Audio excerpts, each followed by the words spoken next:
আজানের ধ্বনি শুনে চারিদিকে মুখরিত পরিবেশ, আজ বলবো আমি হৃদয় থেকে একটি তারার সংস্পর্শে।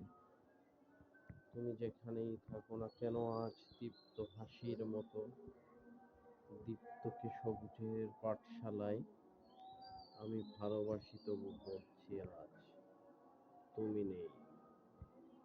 হে তো আজ মনে তো